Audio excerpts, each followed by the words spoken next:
आज हम आपको बताने वाले हैं दिल्ली की सत्ता की ख्वाहिश करने वाले जहांगीर और ओरछा के राजा वीर सिंह देव की उस मित्रता के बारे में, जिसमें उन्होंने उनके स्वागत के लिए एक महल बनवा डाला होंगे तो दासियां उनके ऊपर पुष्प वर्षा करती होंगी। आया गया है और इस तरह से जो आपको हाथी दिखाई दे रहे हैं ना, जहांगीर इस महल के अंदर सिर्फ और सिर्फ एक दिन के लिए रुके थे, क्योंकि वीर सिंह जुदेव ने 1602 में आंतरी में अबू फजल की गर्दन काटी और अबू फजल की कटी हुई गर्दन को जहांगीर यानी कि राजकुमार जहांगीर के दरबार में भेजा।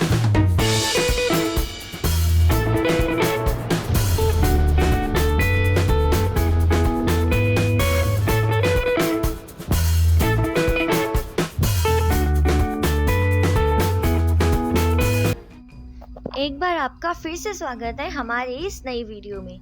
आपने हमारी पिछली वीडियो तो ज़रूर देखी होगी और अगर नहीं देखी है तो अभी आई बटन में से देख लीजिए, क्योंकि वहां से ही आपको जहांगीर महल की सारी रूपरेखा समझ आएगी और वहां से ही हम आगे बढ़ेंगे।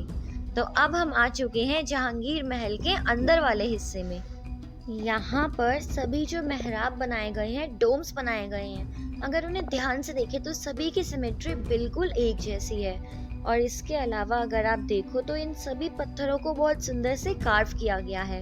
इसके अलावा इस बिल्डिंग में जगह है दिए रखने के लिए, ताकि रात को इस महल को बहुत सुंदर तरीके से सजाया जा सके। ये जो खिड़कियां हैं, इसमें पत्थर की कार्विंग्स कितनी शानदार है। यहाँ पर हमें एक और मेहराब नजर आ रहा है जिसमें उसी तरह दिए रखने का स्थान है।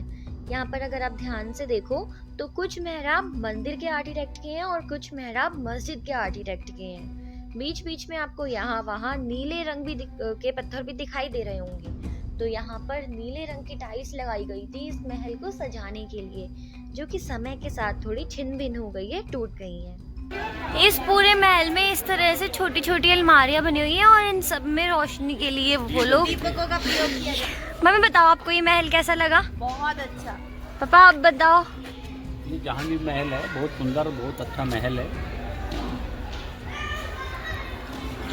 ये महल है ना, मम्मी के जैसा है, बिल्कुल मम्मी के जैसा, मेरी और कोची की जोड़ी। अब जहांगीर महल को देखने के बाद हम आ चुके हैं राजा महल में। ये है राजा का महल जहाँ पर वो रहा करते होंगे। तो चलिए अब हम आपको राजा महल दिखाते हैं। अब हम यहाँ पर थोड़ा सा इतिहास के बारे में जान लेते हैं। तो जो बुंदेलखंड है वर्तमान समय का, इसका इतिहास हमारे महाभारत जैसे ग्रंथों के अंदर भी मिलता है। सबसे पहले इस जगह को चेदी महाजनपद के नाम से जाना जाता था। उसके बाद अगर हम बात करें यहाँ के एक राजा कर्ण सिंह पंचम की, तो सबसे पहले वो बनारस से यहाँ पर आए थे गढ़कुंडार के अंदर। यहाँ पर एक माता का मंदिर है, विंध्यवासिनी माता का, जिसकी वो पूजा किया करते थे। उन्होंने माता के समर्पण में अपनी गर्दन काटी और उनकी बूंद खून की जो गिरी, उसी के नाम पर इस जगह का नाम पड़ा खुंदेनखंड, जिसे बाद में बुंदेलखंड के नाम से जाना जाने लगा। अब यहाँ से बुंदेलखंड की शुरुआत हो जाती है। अब हम इसके इतिहास में आगे चलेंगे, उससे पहले हम आपको अंदर चलकर महल को भी दिखाते हैं। अब हम आ चुके हैं राजा के स्कॉट यार्ड में। अब आप ध्यान से देखो, जब भी यहाँ पर फंक्शन हुआ करता था, राजा यहाँ बैठा करते होंगे और ठीक इसी के सामने यहाँ पर मंच बना हुआ है। देखिए आगे, इस मंच से सारे समारोह को किया जाता होगा। इसके अलावा इस जगह को दीवाने खास भी कहा जाता था। यहाँ राजा और उनके मंत्री बैठा करते थे। दीवाने खास के बारे में भी सभी इतिहास को हम आपको आगे बताएंगे। तो चलिए थोड़ा और आगे बढ़ते हैं।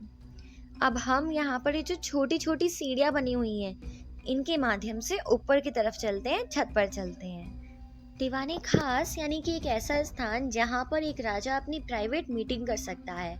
यहाँ पर देखो कितने सुंदर भित्ति चित्र बनाए हुए हैं। इस पूरे दालान को बहुत ही खूबसूरत तरीके से बनाया गया है। यहाँ पर एक बेहतरीन फेस ऑफ आर्ट को हम देख सकते हैं। अब देखिए, हम दोबारा से उसी स्थान पर आ चुके हैं। यहाँ पर वो मंच जो कि हमने आपको दिखाया था, पीछे कमरे बने हुए हैं जो कि शायद कलाकारों के लिए या संगीतकारों के लिए हैं। थोड़ा आगे चलते हैं तो यहाँ पर राजा और उनके मंत्री या फिर खास मेहमानों के बैठने की जगह है।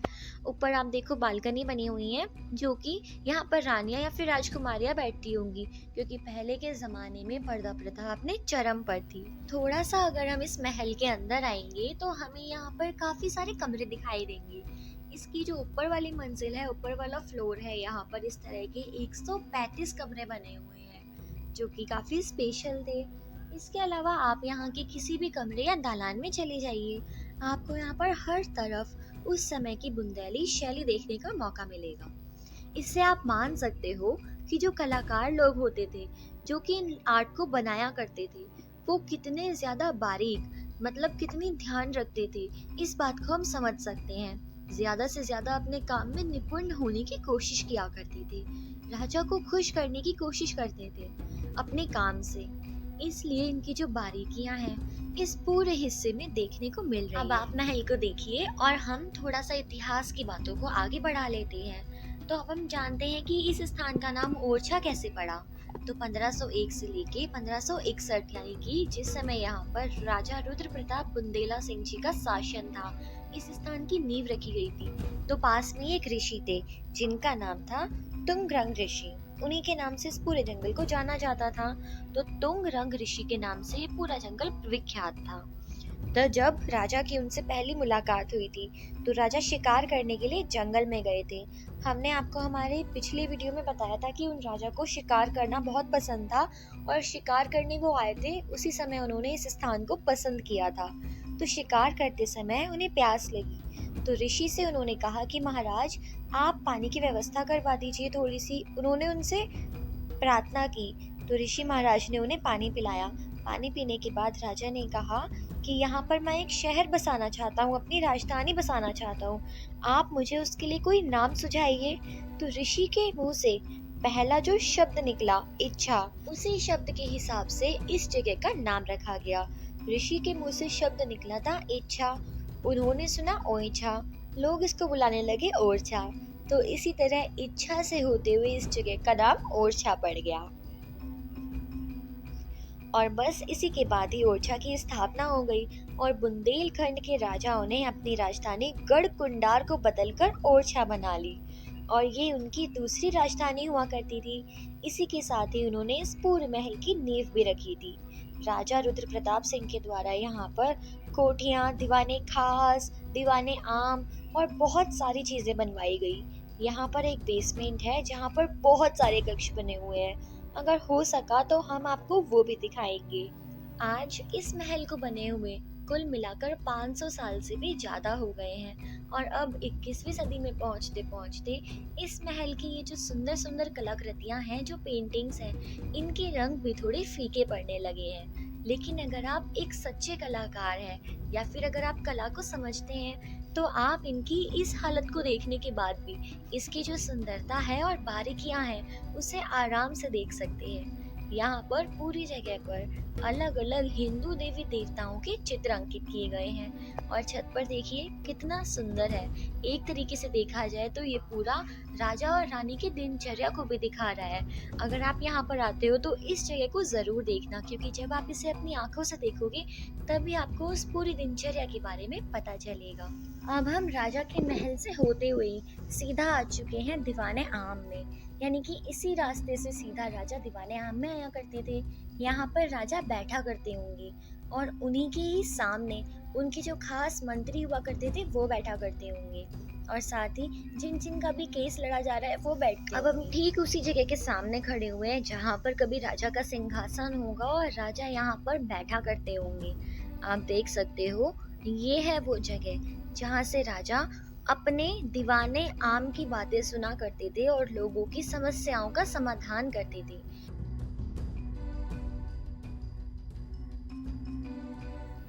ऊपर भी यहाँ पर चित्रकारी की गई होगी, लेकिन अब उसके रंग काफी खराब हालत में पहुंच चुके हैं। यहाँ पर एक के बाद एक हमें यहाँ पर 3 दालान दिखाई दे रहे हैं। सामने इसके एक पूरा खुला मैदान है जहाँ पर शायद जनता या फिर आम जन आते होंगे और उसके बाद जिस भी व्यक्ति का नाम लिया गया है या फिर जिसके भी केस को राजा के सामने रखना है वो यहाँ अंदर आते होंगे और राजा से बात किया करते होंगे। अब आप पूरा पैटर्न देख सकते हो कि यहाँ पर यूरोपियन शैली को यूज किया गया है, कहीं पर मुगल शैली का इस्तेमाल किया गया है और बुंदेली शैली तो है ही। अगर हम ध्यान से देखें तो हमें मालूम पड़ता है कि यहाँ पर जो राजा है उन्होंने एक वक्त में इस पूरे महल को नहीं बनवाया है, जिस समय दिल्ली में अलग अलग शासकों का राज रहा, अधिकार रहा, उसी समय जो मध्य प्रदेश में ओरछा में यहाँ के वंशज थे, उन्होंने इस महल को बनवाया और अलग अलग समय की अलग अलग टेक्निक्स का इस्तेमाल किया। तो आज हमने देखा बुंदेलखंड की ओरछा का राजमहल, राजा का महल, उनका दीवाने खास, उनका दीवाने आम, और हमने जहांगीर महल के भी बचे हुए अंश देखे। तो अगर आपने पूरा जहांगीर महल नहीं देखा है तो अभी पुरानी वीडियो में जाकर आप उसे देख सकते हो, और इस वीडियो के अंत में भी हम उसे लगा देंगे तो आप वहां से भी उसे देख सकते हो। जहांगीर महल सच में बहुत ज्यादा सुंदर है। और अगर आपको हमारी आज की वीडियो अच्छी लगी तो जल्दी से लाइक कर दो और कमेंट्स भी कर दो कि आप में से कौन कौन यहाँ पर घूमने के लिए आ चुका है। जिसका भी कमेंट सबसे ज़्यादा अच्छा होगा उसे हम अगली वीडियो में ज़रूर पढ़ेंगे। तो इसी तरह की और वीडियोस देखने के लिए सबसे अच्छा और सबसे सुंदर चार भुजा मंदिर, और वो मंदिर राम भगवान का जहाँ पर यहाँ की रानी स्वयं राम भगवान को लेकर आई थी, और तब से ही ओरछा के राजा राम कहलाने लगे। राजा राम का मंदिर भी दिखाएंगे अगली वीडियो में। तो जल्दी से हमारे चैनल को सब्सक्राइब कर लो ताकि आपको इसी तरह की और वीडियोस मिलती रहें।